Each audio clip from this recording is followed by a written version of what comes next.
bersama dengan instansi terkait terus menggelar pelaksanaan vaksinasi bagi masyarakat, baik yang dilakukan di fasilitas kesehatan maupun gerai vaksinasi. Vaksinasi terus digencarkan oleh pemerintah setempat agar tercapainya herd immunity.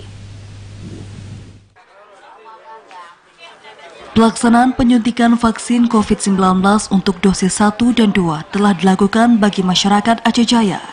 Sedangkan untuk dosis ketiga atau booster masih dalam proses pelaksanaan.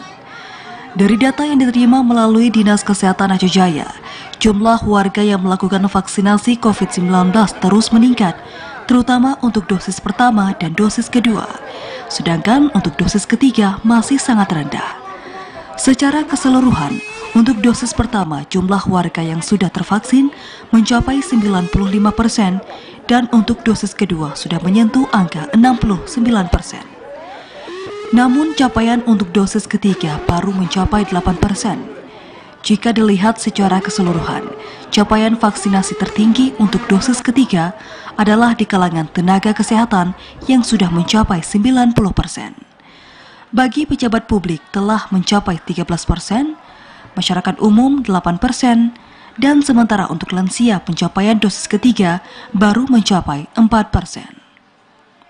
Kasih Surveillance dan Imunisasi Dinas Kesehatan Aceh Jaya, Cut Nazimah mengungkapkan, jumlah warga yang melakukan vaksinasi saat ini terus terjadi peningkatan, terutama untuk dosis 1 dan dosis 2, sementara untuk dosis ketiga masih tergolong sangat rendah.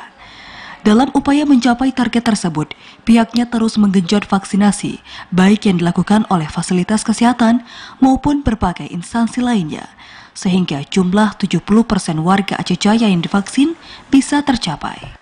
Harapan kita semua masyarakat kita tervaksinasi. Itu mungkin target yang ingin kita capai. Minimal yang ingin kita capai itu semua baik dosis 1, 2 itu 70% minimal. Pihaknya menghimbau kepada seluruh warga yang belum melakukan vaksinasi agar segera mendatangi gerai-gerai vaksin yang tersedia untuk mendapatkan vaksinasi lengkap agar terhindar dari virus COVID-19.